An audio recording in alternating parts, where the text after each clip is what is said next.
So I am live. It's 7 o'clock Central European time, so 7 o'clock in the evening here in Norway, where I am. And I'm doing my weekly live on Wednesdays here on our Facebook page. So just to give people a little bit of time to find the live streaming, I'm just going to give some practical information. If you saw last week's live, we were unable to use Zoom to stream, and we need to use Zoom or another other app in order to actually share screen and to have a guest if we're using a desktop, so to have a guest or to share a PowerPoint. So we have not been able to reconnect our Facebook page with Zoom. There is something going on. We don't know what it is, and we have several people working on it.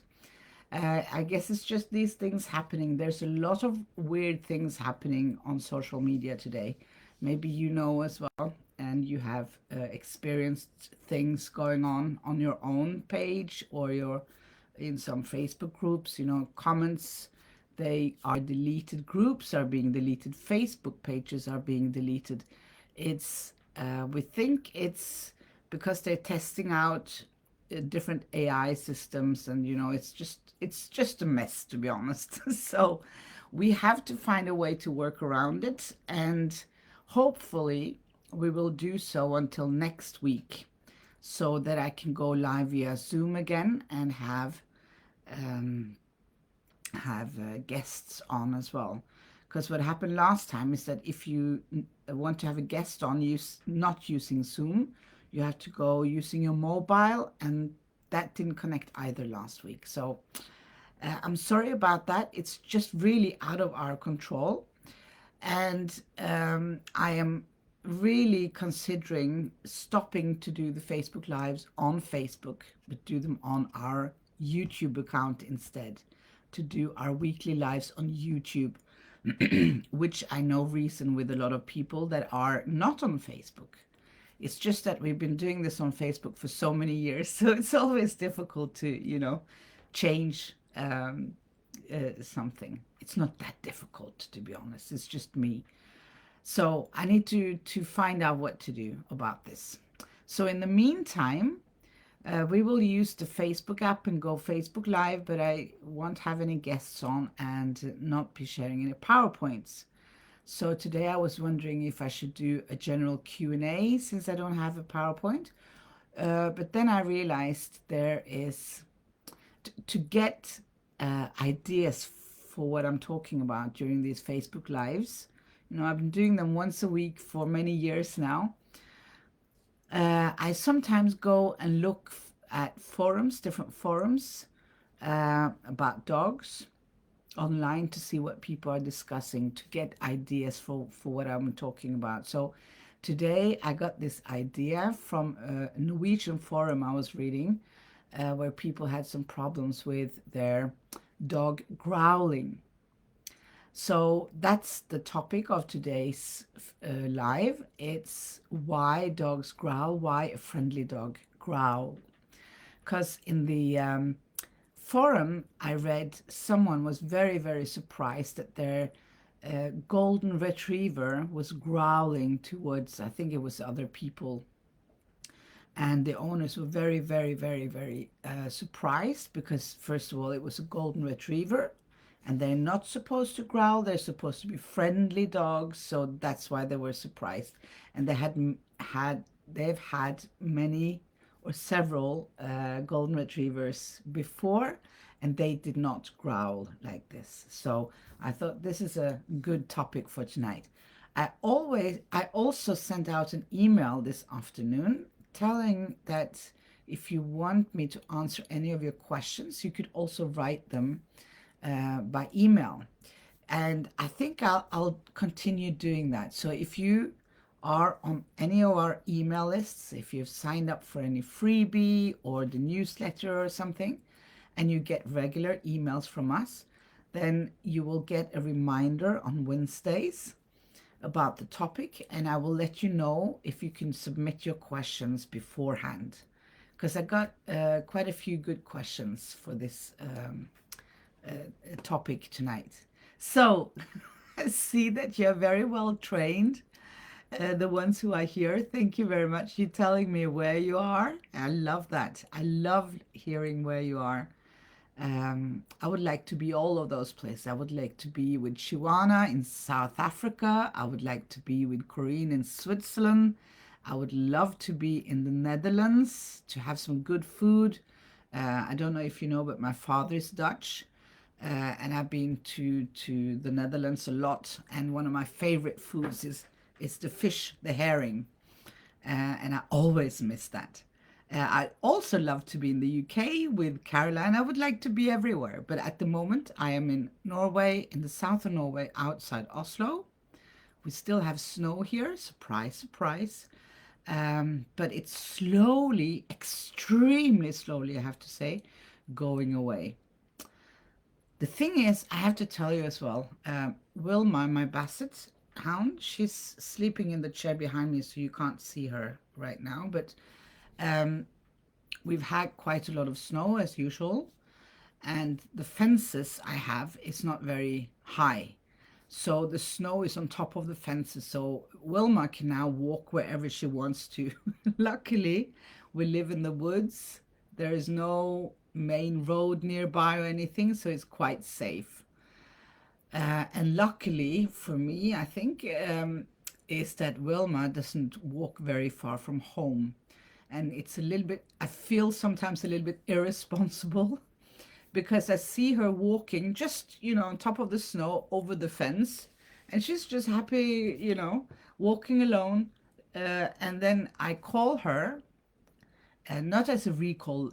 I don't have a recall as such. I just call her name and I ask her if she would like to come back. And she always does. Touch wood. She takes a little walk around the area here. I can see her tail. It's a little bit downhill, so I can see her tail, sticking up, and I can kind of see where she is. And then when I call her, she's actually coming back. So far, so good. So let's just hope that this snow is going away pretty soon so we get the normal fencing sorted out again. Um, so yeah, we have Monica in the US. I would love to be there as well, and certainly in Austria. I love Austria. My mother lived in Vienna for 10 years. I love Vienna. If Robert, one of our teachers, is here, he knows how much I love Vienna. And Helen is here as well. Hi, it's so nice to see you. Okay, Peggy has a question. I sent an email last week asking to purchase a large number of Turid's booklets, but unfortunately I have not received a reply yet. I don't think I've seen that email. Where did you write the where did you send the email, Peggy? And also, we don't have Turid's books at all. Um we don't have any. We purchased them. Uh, we used to sell them at the venue in Norwegian here in Norway. We have a venue, and we used to sell the books there. So we ordered the books from the what is it called in English? Oh, the bookseller. I'm sure I'm sure Monica can help me. I can't remember the word for it. The publisher. I think it's the publisher. So yeah, the best thing, Peggy, would be to send an printer. Not really the printer either. It's the printer sells it to the publisher. I don't know how it works. Um, oh yeah, there might be an Amazon. Okay, yeah. They're also in dogwise.com. I know that for sure. But if there are several, yeah. So there, for Turid's books, there is a publisher in different countries, and I don't even know these publishers. So the best thing, Peggy, to answer your question, you could still send us an email to our mail at Nordic Dog Trainer account, and I can forward the email for you to Turid directly, and then she can let you know where to contact, what country, what language do you want the books in. Yeah. Okay, thank you, Jody. Um, yeah, okay. We have Ireland as well. Good evening from Ireland, Deborah. Um, I'd love to be in Ireland too. Now, this is why I ask you to write me where you are, and I think it's also wonderful that we're such an international group of people, and I can see that now in level one that started in January, we have actually 85 students from many different countries, and I can see how that is enhancing everything. It just gives another extra dimension to discuss across borders and cultures and to learn from each other. It's always good, no matter if it's about dogs or whatever. Uh, I always believe that is the best way. Okay, so let me have a look at the questions I already got by email about growling. So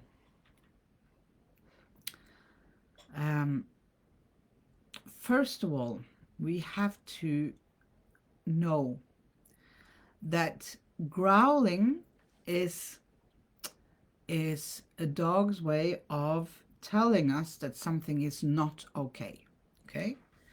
And in a way, it's a really good thing that they do growl, because if they didn't, or if you don't hear or don't see them growl or do these signs, you don't know how far up the stress ladder, or some people call it the stress ladder, some people call it the calming signals or the distance increasing signals ladder. But for you who are new to this, dogs have a very rich body language, and they use it all the time to communicate with us and each other, with everyone in their environment.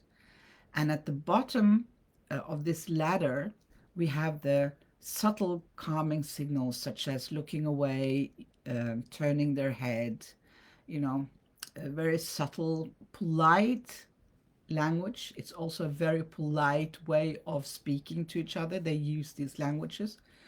And then the further up the ladder you come, the more stronger the signals become. So let's say a dog is, let's just take an example. A dog is tied up on leash outside a store, and the dog is insecure in the situation and don't feel safe. The owner's inside the store, and if you walk towards that dog and the dog doesn't feel comfortable in the situation or feels insecure because he's also tied to something, so they can't escape, they can't walk away, they are forced to use their distance increasing signals if we don't see or listen or respect their calming signals. And right at the top of that is growling. So you've probably seen dogs, showing teeth is one of them, like, just lifting their lips and trying to scare someone away, trying to tell someone that, keep your distance. I don't feel safe in this situation, or I want to protect someone, something, or myself. If I'm in pain, if the dog is in pain somewhere on their body and they don't want to be touched there, they might use distance increasing signals to let you know as a warning, don't touch me there because it's painful. Obviously, they can't tell us why they're doing this signals. So it's up to you and I to kind of make qualified guesses. And the only qualified guess, the only way we can do that is to learn the calming and distance increasing signals, to learn how dogs are communicating. And the only way to do that is to observe many dogs and your own dog. In fact, you know your dog best, and I'm sure you know more than you think you do about your own dog. So dogs can then they typically maybe would start with the, I'm not going to go through the whole ladder. I would love to show a PowerPoint and pictures for that, but I have a free lecture about it on our website, so you can sign up and get a 20-minute free lecture about the calming signals. So growling is kind of high on that ladder. So after showing their teeth, maybe you hear some growling like deep down in the stomach of the dog, like, and becomes louder. And this is kind of the last step before they feel forced to defend themselves. And that's when it can get dangerous, where they bite. And this is how, and I'm sure many of you know, accidents happen because people don't know their dog's language. And we see so many examples on social media these days. And I'm happy to say that I've seen such a big change in this the last 10, 15 years, actually, because I see that people are more aware. So before, it used to be a lot of films of dogs suddenly attacking or biting, or with no reason whatsoever. It's never no reason, it's always a reason, first of all. And now I see videos explaining all the signals that we missed, that they may be shown in slow motion and then they show us. So I'm really thinking that the world is moving forward, which I'm not sure at the moment now. I have to think. I'm not sure in the situation we are today. I am not so sure anymore. But in many, many different aspects, it is, luckily, because we do have the knowledge now, and the knowledge is spreading very fast. So imagine if your dog did not growl, you did not get this warning. We didn't get the warning, or the other dogs didn't get the warning. So it's a good thing. So do not, first of all, do not ever punish your dog for growling. Okay? Number one rule, do not punish your dog for growling. If your dog is growling, it's for a reason. The reason, like I said, might be the dog is in pain. Very often this is actually the fact.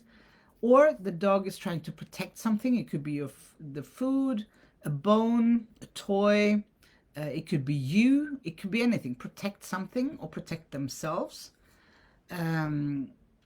Or trying to scare away someone or something. Typically when you're out walking your dog on leash, and if your dog is truly fearful of other dogs, they would try to scare it away. Growling, barking, looking very scary, like go away from me. So when your dog is growling, you need to see the situation it was in. Okay, so I used to have several dogs, many dogs, living together, and they were growling. I'm not going to say they were constantly growling, but there was a growl here, there was a growl there, and I would not panic. I would look, what's going on. And very often it could just be one of the dogs were, maybe chewing on a bone, and the other dog would walk too close, or maybe had a younger dog or a puppy who was, trying to sniff the bone. And then the adult dog said, go away, this is my bone. I have the bone now. So it's a very good communication tool for the dogs. Now, where we get in trouble is very often when we start yelling at the dogs or telling them, no growling, by having this voice and interrupting like that with your words or with sounds, or even, scaring the dog, clapping or something like, hey, I need your attention now. We can actually make things worse. The dog doesn't know what you mean. In his head, maybe you're even cheering him on, like, yeah, come on, keep growling. Or the dog is telling the other dog, hey, my owner is really afraid of dogs as well, so get away. I'm protecting both of us now. And of course, now you know that it's really not nice. Why would you punish or be angry at someone who growls because they are in pain, because they want to avoid having pain with someone touching them somewhere. So let me see at the questions that we got by email before we started. There's a couple of different scenarios here. I can't help them all in detail because some of the dogs I need to actually see, and there is, I think, more to it. So the first one is in Norwegian, so I will try and translate. It's basically a question of how to tell other people that their dog was growling.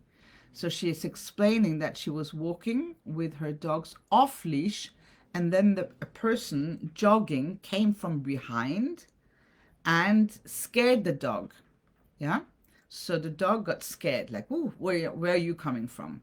So the dog reacted by growling, and the jogger got scared and would not run past them. And then she's asking, what do I say to the other people, to the jogger in these kind of situations? And to be honest, I don't know. I thought about your question, and I am not, you know, that good with people. I don't know. It depends on the person. I would say, in this situation, what I would have done is I would have put my dog on leash, and maybe you can just look at being Norwegian, we don't talk very much to strangers anyway. So maybe you can just give a nod and smile and, show that it's safe now. The jogger sees that you put your dog on leash and they don't get afraid and they can pass you. Or you have to explain to him then, sorry, my dog got scared when you came, from behind. So I put my dog on leash now and it's safe for you to pass by us.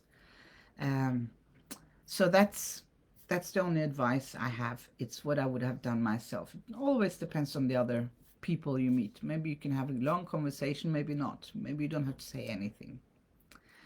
And she's also saying that other people have been scared, and when I have a dog that is growling when it's off leash. So in that case, I think you really need to be considerate to the people around you. So if that is the case, that your dog is growling to people walking past or running past, you can't have him off leash. I would have him on leash, and then I would walk in places with no people or very few people, off leash or on a very, very, very long leash.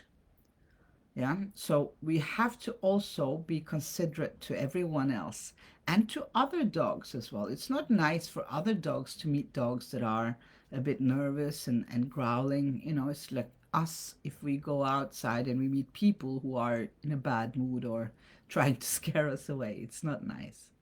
So if this is happening a lot, or if it's just certain situations, like being scared, like being surprised when someone is coming up behind you, is a perfectly normal behavior for all of us, right? It just happens, like, ooh, we didn't see you.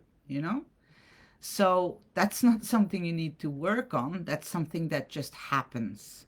It happens. But if your dog is constantly getting scared or constantly growling to people and dogs and what have you in your environment where you are walking, I would I would wonder why. So you need to find out if there is something else. Maybe your dog is a little bit insecure, and maybe you have to help him and help him with that. So. Okay, next one is quite a long email from Anne, and I'm not going to read the whole email because it's quite long. It's about a 3-year-old border collie that she used to have, and then a year ago she adopted a dog from Romania. And she goes on to say that she was described as social and nice, but something probably happened during the 3 days of traveling to join us in France. She arrived scared of everything, of everybody, growling and barking at everything all the time, trying to bite my husband. No aggression, but from being frightened. So, um, yeah, this dog obviously have some issues. So the short story is here that um, that dog is reactive, and then she goes on to describe attacking the other dog whenever she gets frustrated or scared. It's redirected to her 3-year-old border collie, which is not nice, of course. Okay, so this can happen, as I understand, in many different situations. So the question is, should I take a big voice and ask her to stop, that it's not permitted in this house, and that she should not do that? No, like I said, that could make things worse. What you need to do is to find the reason why this is happening, and it's probably a lot of different things. Okay, so this is someone I would have loved to meet and do a consultation, full consultation, which means that I met you and both of your dogs. We sat down.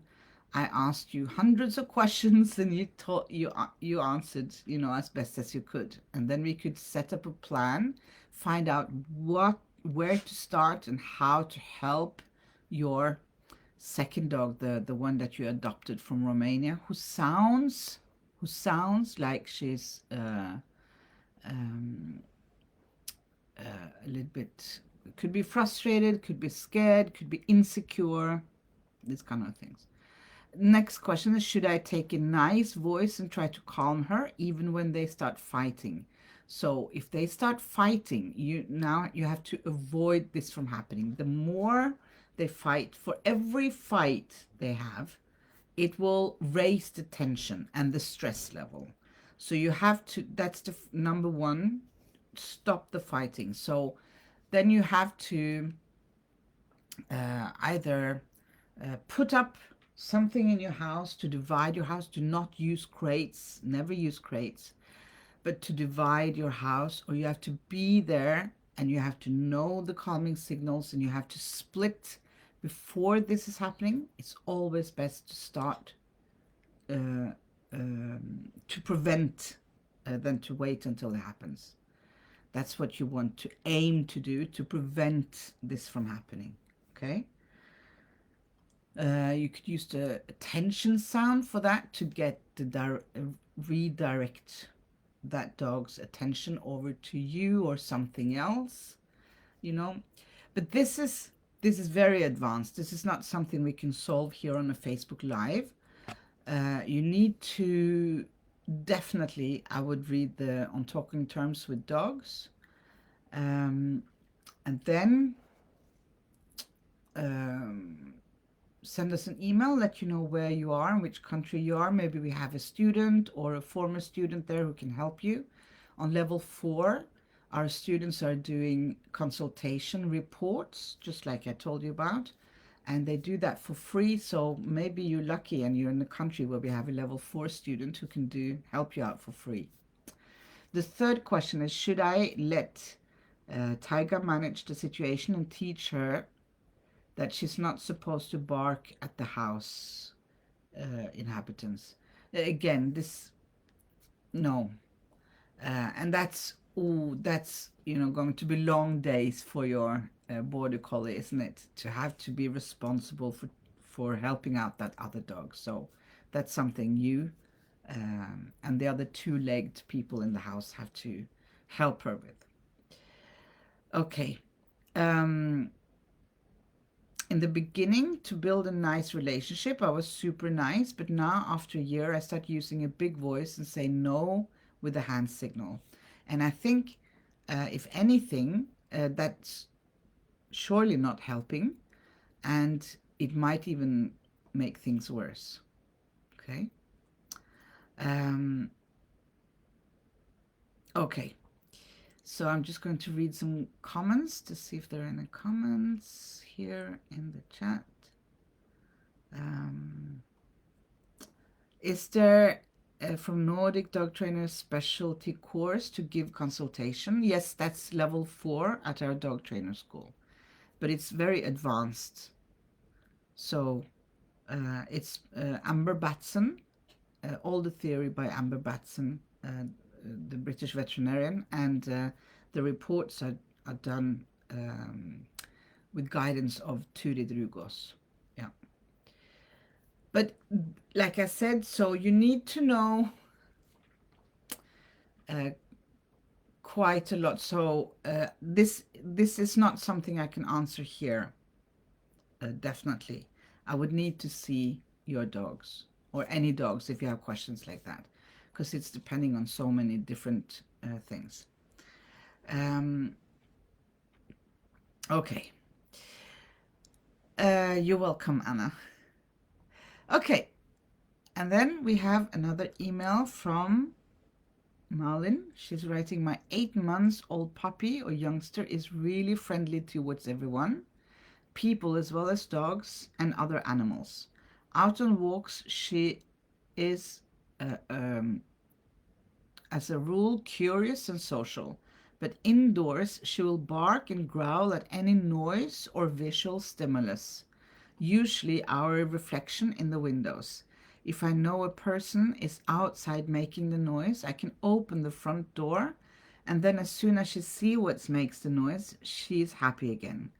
But if I can't do this every time, and often we don't even know what she reacts to, I can stop her quite easily by stepping in and checking it out, then tell her it's okay. But it's still hard on us as it happens several times a day and sometimes even at night. Okay, so again, here I have a lot of follow-up questions for things like that, so I can just answer in very general terms. First of all, it's a great thing if you get up and just, I would use the hand signal, not as a stop sign, but the hand signal like, don't worry, I take care of this. I do that when my dogs are barking in the window, or I would use the attention sound if they are not so highly aroused or stressed by what's happening outside. You might need to put curtains in front of the window if it's a real problem happening all the time. Maybe you have to take away the couch so she cannot jump up on your couch and look out the window and, you know, bark at those things. Like I said, I need to know, is it a small dog or is it a big dog? Well, what does the house look like? What do you do during the day? Is she bored? Or is she overstimulated? Is she stressed? If you're stressed, okay, you react more to things. So if you have a high stress level, you would bark more, maybe pee more, maybe jump more, maybe whine more, drink water more, do everything a little more. Um, and you say that this is an 8-month-old dog as well, so that could be a factor in it. Teenage dogs wanting things to happen all the time. They're interested in speed and, checking out things. They are curious by nature, so it's beautiful and wonderful that your dog is showing you that he's curious and social. So maybe you live in a flat. I don't even know where you live. Do you live on a busy street? Is it too much happening for the dog, so it's difficult for him or her to calm down inside? It's all of these things, okay? But as long as your dog stops barking when you tell them that it's okay, when you check it out, or if you tell them with the hand signal, or if you can redirect them, then it's okay. It's not a huge problem, is it? Because the dog is still, have a good, is managing the situation well. It's when they can't stop barking in situations like that, it's even more difficult. So I can't give a general, I can't even give a general advice for this because I don't know what the problem might be. I don't even know. And this is the thing for all of you. When you say a lot does is a lot for you twice a day or 20 times a day? And I'm not picking on you, Malin, who wrote the email, but in general, working as a dog trainer, when people call you on the phone and say they're barking a lot or they're pulling a lot or, yeah, you don't know what is a lot for that person. I have no idea. And I've realized that the only way to know is to see the dog. And what is a lot to someone is not a lot to others, or the other way around. So that's why it's difficult. And really, I have to add this, that's why you should not listen to dog trainers who tell you that they can fix everything online or over the phone, without meeting you, because it's just not possible. We can give general advice. I hope these general advices have been useful, though. Okay, that was the last email, actually. Does anyone else have any emails?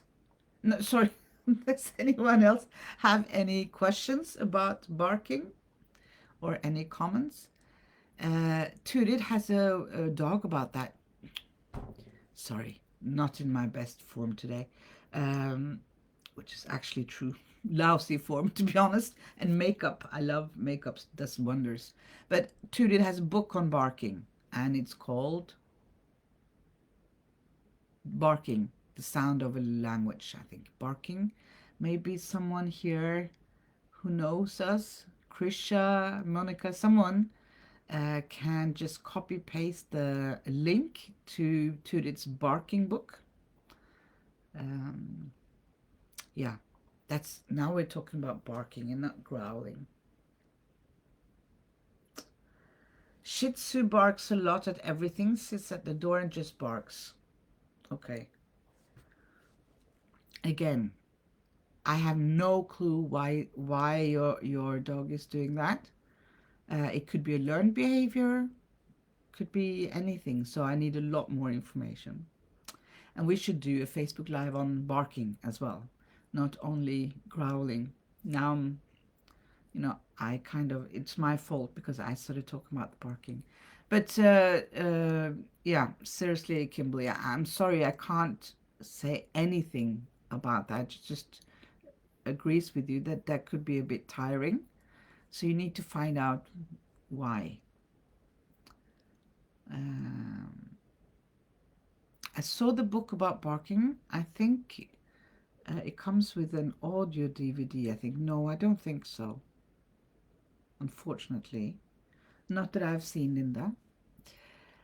Kimberly's writing to, try to redirect but still does it. But when the trainer comes, she stops. So have you tried, I don't know what you are doing to redirect. Redirect has to be done before the dog even starts barking.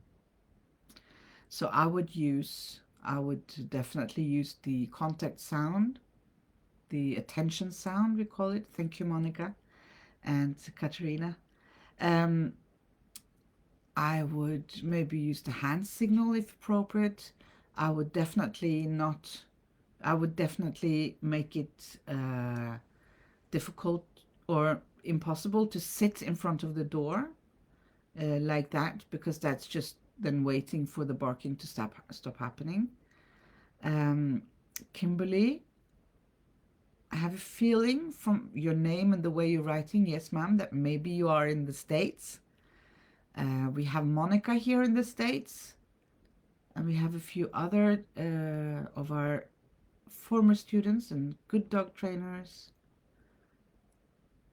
So if you want help from us or some advice, feel free to send us an email to mail@nordicdogtrainer.com. Or even better, I forgot to say the most important thing to everyone. We have, oh God, I'm so stupid, Lisbeth. We have the fantastic Care membership and courses. It's a membership community where you have access to, is it 11 or 12 teachers 5 days a week in forums in different languages. The main language is obviously English, but in other languages too. And we have videos, lots of videos. I think it's 52 altogether, 52 lectures about barking, about these problem behavior things, and also practical films so you can see how we use the hand signal, how we use the attention sound. And then you can ask any of the mentors, the teachers, dog trainers in there, and you will get help with your dog. And that's a membership, yeah. So you pay monthly. I think it's 25 euros or US dollars. We're opening the membership platform again in May. And you are the Kimberly is the trainer. Yeah, so your dog stops barking when you are coming. Okay, so maybe you as a trainer would like to know more tools in your dog training methods, because we use a little bit different methods. And you do have the book, so you see that, yeah.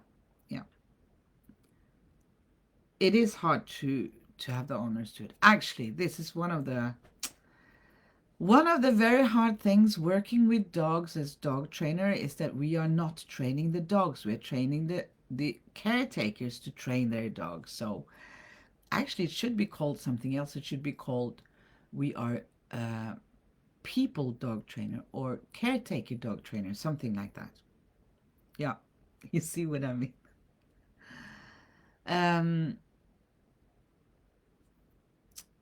Helena, is what you just mentioned different than this annual membership? It's the same. You can, so from May, it's closed now. We'll be open twice a year. So in May, we will open again for yearly or monthly membership. Yeah.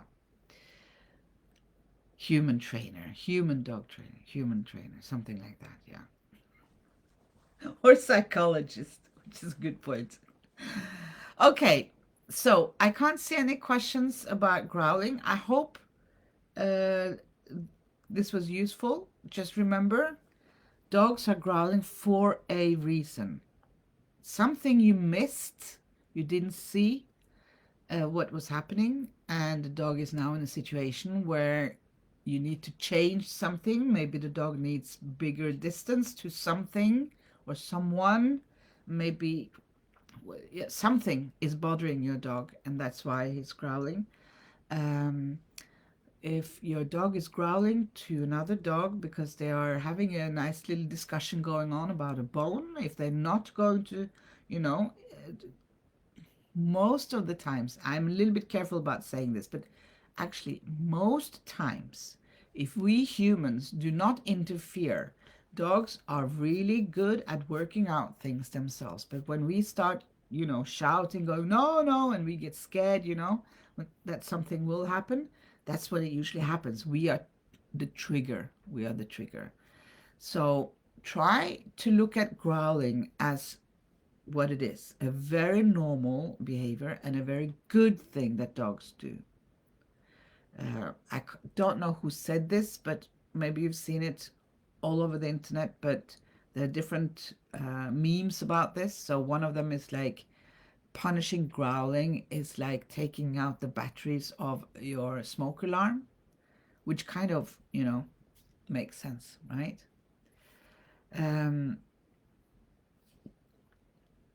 Okay, so there is a question in Norwegian. I will translate the question from Annette. She says she has a puppy, a 6-month-old puppy that growls when he have a toy in his mouth and wants him to pull or play with him. Is this happy growling? And I don't know because I haven't seen it, but it sounds like it. It can be. I mean, happy growling like that is also a normal behavior. Some dogs growl like this happy growling. Some breeds even more. Rottweilers for some reason they are very vocal, so they do growl a lot when they're happy and playing, which isn't really to their benefit, the way they look and the reputation they have. But they're, of course, we all know they're wonderful, beautiful, kind dogs too.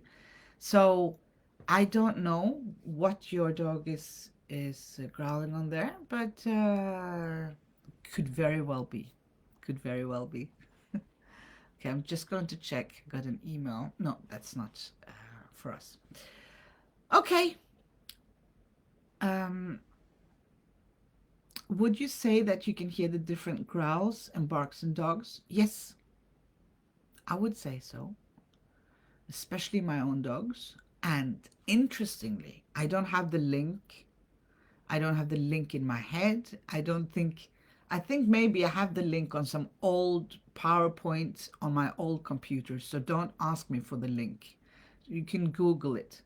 But this is quite a few years ago now. I heard about and I read about a very interesting study done um, where they played different sounds of barking for humans. And the interesting fact is that humans are quite good at recognizing what the barking means. If they could hear if the dog was sad or happy or excited or, you know, angry, you know, frustrated even. Um, but what's even more interesting was that some of these humans did not have their own dog even. So I don't know, maybe they did some more studies or research on this, but it shows that we humans do know quite a lot about it. We can feel it. We can feel it in the way it sounds. And for your own dogs, I'm pretty sure you can too. I'm convinced. And yeah, I could hear all of my dogs. I could hear who it was, you know, if we were not in the same room. I had, at the most, I had 8 dogs at the same time. And I was very tuned into this, so I am. So I could always hear who it was, and I could almost guess what was going on. I guess it's something like, you know, when you have kids, you know, I don't know that. I only know dogs. It is interesting, Kimberly. Yeah, it's very interesting. If you're interested in more about science and research and so on, we have the Tiny Science Chat, which I think they meet twice a week or once a month, a little bit, you know, depends. It's Lisa Dickel who has the Science Journal Club. You can find it on our website, and they go through research and studies done on dogs. And you can also Google Scholar and then type in keywords like barking and dogs and see different papers. Okay, I have another Zoom in 10 minutes, so I need to go.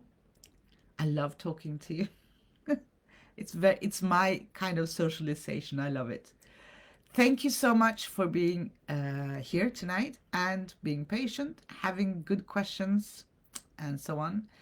I'll see you next Wednesday, and I will definitely let you know if it's going to be still on Facebook or if we move all together onto YouTube. Okay?